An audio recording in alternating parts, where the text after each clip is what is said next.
R$1, sai R$1 assim o papel, R$1. R$1 é uma atriz, entendeu? Mas avulso tá quanto?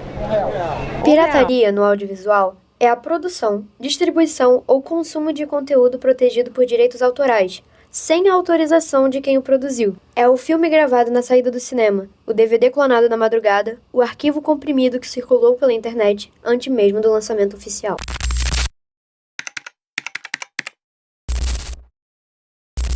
Logo no início da minha profissão, como estagiária na Globo Filmes e depois também na Conspiração, eu tive bastante contato com os impactos da pirataria, procura nas plataformas piratas e também no YouTube, para entender se tinha algum filme ali que não deveria estar. Então eu sempre procurava para sempre mandar derrubar, porque é uma coisa que faz mal à produção em si. Imagina um filme, né, que acaba de chegar no cinema, ou na sua primeira semana nos cinemas, um filme brasileiro.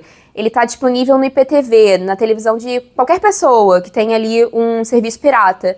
E aí, por que a pessoa vai ao cinema? Já é difícil um filme ir bem, um filme brasileiro ir bem no cinema. Imagina um filme que já tá vazado no IPTV. Então, isso é complicado. E tanto os filmes novos, mas também os filmes de catálogo, os filmes mais antigos. A gente quer vender o filme, né, na parte de distribuição. Isso impacta muito porque, às vezes, alguém que fica interessado no seu filme de catálogo não vai querer, porque esse filme já tá vazado. E noção de que fazia tão mal pra produção brasileira, isso eu digo, faz mal também pra produção estrangeira, americana, mas que pra gente, né, no Brasil, faz muita diferença, porque a gente tá lutando pra ter espaço de filmes brasileiros no cinema.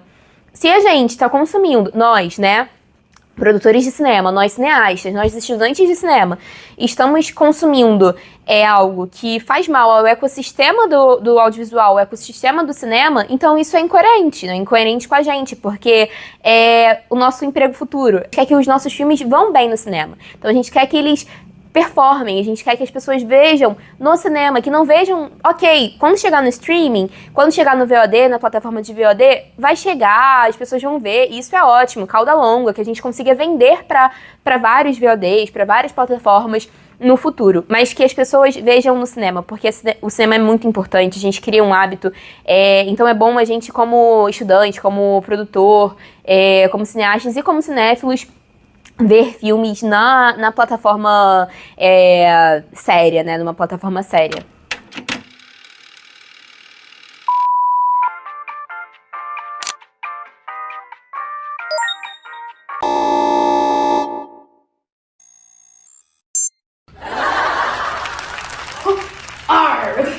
Pelas barbas do profeta! O quê? O quê? Estou avistando algo! O que é, hein? Um tesouro! Venha aqui! O quê? CT pirata? Aí não, né? Mas por que não? Porque pirata aqui é só a gente! É verdade! Pirataria? Tô fora! Pirataria? Nunca mais! Não compre produtos piratas, apenas os originais!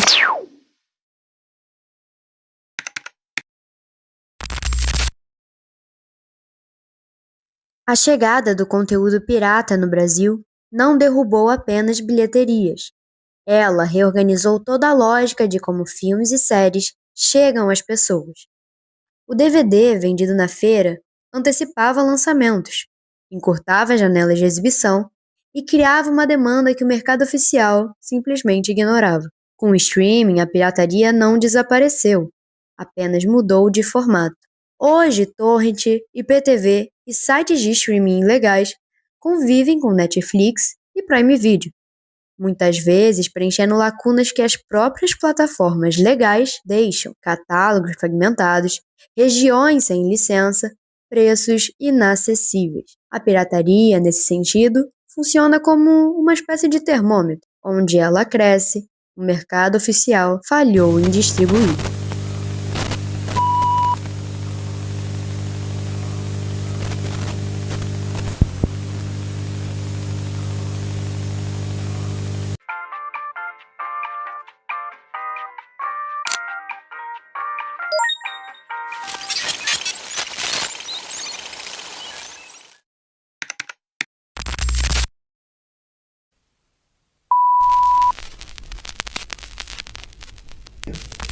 Consumi sim pirataria, baixava filmes, aqueles que eu não consegui ver no cinema, né? Passou e não deu, eu queria ver, ainda não estava disponível em nenhuma plataforma, aí eu baixava, até tinha um programinha no meu computador, que era o Torrent, que facilitava isso. Quando eu era pequena, quando eu assistia ainda esses DVDs do plastiquinho fininho, eu lembro que uma vez a gente comprou um Barbie que tinha acabado de sair, eu e minha irmã, que é mais nova, e a gente toda animada, a gente foi colocar o Barbie, quando a gente chegou lá era Pocoyo em espanhol. Eu lembro isso perfeitamente, minha irmã chorou, e aí foi uma decepção. Acho que a pirataria, eu diria que a pirataria, ela tá atrelada à decepção, porque nunca vai ser o conteúdo com qualidade que você espera ver, e às vezes nem é o conteúdo que você espera ver, né? Às vezes é um pouco eu em espanhol. No tempo das locadoras, aqui na minha rua tinha uma locadora muito farta, né? Que te oferecia muitos títulos de vídeos, DVDs. E a minha sobrinha, que na época, sei lá, tinha de 4 até, sei lá, 8 anos, mais ou menos, ela ficava durante o dia na minha casa, depois da escola, porque os pais trabalhavam, estudavam à noite. E a gente tinha sempre aquele horário que eu vinha depois do trabalho pra gente ver filmes. E além de alugar, o cara lá da locadora ainda oferecia, se a gente quisesse, copiar o filme da gente preferido. E de vez em quando aquele filme muito bom que a gente gostava de ver mais de uma vez, a gente pagava para copiar e trazia para casa. Eu creio que todo brasileiro, em algum momento da sua vida, já consumiu pirataria.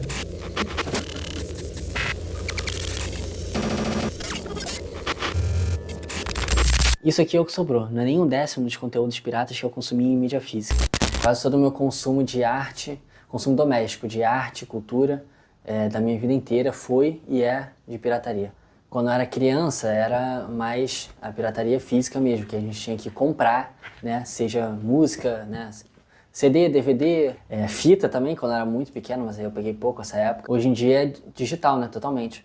Também passei pela fase do 4Shared também, cheguei a pegar essa época, onde eu baixava música, eu botava no pendrive, e hoje é digital, né? Pra tudo. Se não houvesse a pirataria, eu seria uma pessoa totalmente diferente. A maior influência da pirataria na minha vida é o fato de que eu aprendi a falar inglês com menos de 10 anos. Jogava muito videogame, jogo até hoje, como praticamente todos os brasileiros que tinham PlayStation 2. Eu tinha um de PlayStation 2 desbloqueado, com jogos todos piratas. E como os jogos eram todos em inglês, me forçou a aprender ali. Se não fosse a pirataria, eu não saberia falar inglês, porque eu não teria tido acesso a videogame sem a pirataria. Eu hoje em dia tenho computador e jogo videogame no computador e basicamente só jogo pirata. E se não houvesse essa pirataria, eu não jogaria videogame, porque eu não tenho dinheiro para jogar videogame. Eu não assino nenhum serviço de streaming. Eu só uso pirata também. Se for assinar todos para ter acesso a esse catálogo, que já é pequeno, considerando todos, ainda assim um catálogo pequeno, já seria, sei lá, com certeza mais de R$200 para assinar tudo, assim. Aplicativo de celular, por exemplo, que tem a versão paga, eu uso a versão pirata, eu não gastaria esse dinheiro se não houvesse a pirataria, eu só não teria acesso. Não há essa perda, não tem essa diferença ética, porque eles sabem disso e isso faz parte da estratégia, por exemplo, da Adobe, de que quando esse cara que já se profissionalizou no software pirata for para o mercado de trabalho, ele vai assinar aquele mesmo. Então isso vale muito a pena, um investimento assim, abertamente, não é um segredo isso, que isso é um investimento das empresas, principalmente de assinatura de software, a fazer isso. Não existe muito bem essa separação de profissional e consumidor de pirataria, porque o meu profissional só existe porque hoje eu tenho de forma original. Mas isso só acontece porque eu primeiro comecei no pirata e aprendi no pirata, enquanto eu ainda não estava trabalhando e estava aprendendo. Então nem teria como pagar. E se não houvesse pirata, eu nem estaria hoje assinando. Primeiro que como estudante de cinema, é impossível você não usar a pirataria, não consumir a pirataria. É literalmente impossível, ainda mais no Brasil, porque a maioria dos nossos filmes não foram preservados e não estão em nenhum serviço de streaming ou coisa assim, a maioria, grande maioria, ou até a mídia física está morrendo e sumindo. Então, não existe o estudo de cinema do Brasil sem a pirataria, o estudo de cinema no geral. Porque você tem que ver um filme ali muito importante, você vai depender, não tem no catálogo. Não tem no catálogo aqui, só tem um DVD aqui no Mercado Livre, raro por R$5.000. Aí você não vai ver por causa disso, porque é pirata, não pode. Não, você vai assistir, você deve assistir. E como profissional de cinema independente, Cara, às vezes é uma coisa muito boa o teu filme cair num site pirata e tá lá na primeira página e tá todo mundo vendo e falando sobre. As pessoas podem não estar te dando dinheiro diretamente, mas elas estão falando sobre o seu filme, estão divulgando.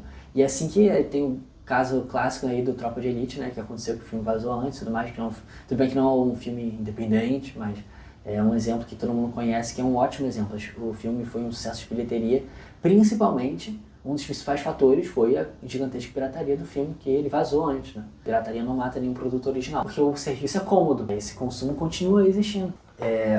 Para a maioria das pessoas era 3x10, mas para mim aqui onde eu morava era 4x10, eu comprava 4 jogos por 10, 4 DVDs por 10.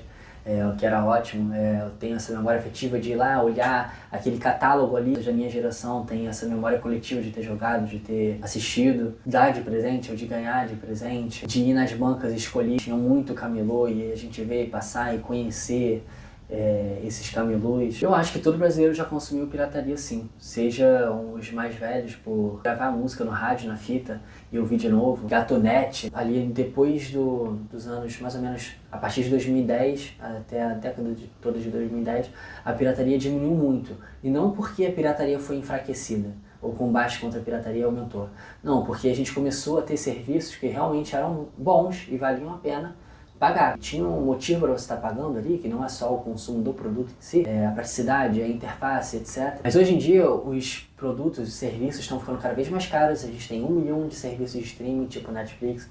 A gente tem os serviços aumentando de preço sem parar. Um jogo, lançamento hoje no Brasil, a gente tem padrão de preço, né? Ou ele é 350, ou ele é 399 reais, o que é um absurdo. Se você é pobre, você não pode jogar videogame. A pirataria tá voltando a ficar perto do seu auge, tá crescendo cada vez mais, né? Tá crescendo de novo, porque tá tudo muito caro e não vale a pena, não entrega mais o suficiente para você que vale a pena pagar essa fortuna.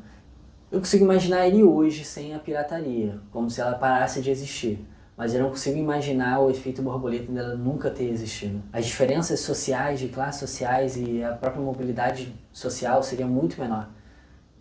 Porque a classe trabalhadora praticamente não teria acesso à cultura e arte e acabou, ponto final. Eu acho que as pessoas ficariam cada vez mais ignorantes, cada vez mais sem cultura. Eu acho que a pirataria é a principal forma de preservação de arte, na real, principalmente de filmes. A principal forma de preservação de filmes é a pirataria. Quantos filmes que não foram perdidos e foram redescobertos porque alguém gravou alguma parte, ou filmes que não tem mais em nenhum lugar, não tem mais DVD, não tem mais fita, já deteriorou tudo e tem pirata, porque alguém escaneou, porque alguém copiou, e só por isso tem. Não, as pessoas não vão deixar de ir ao cinema. O cinema já morreu e nasceu várias vezes, né? Renasceu várias vezes.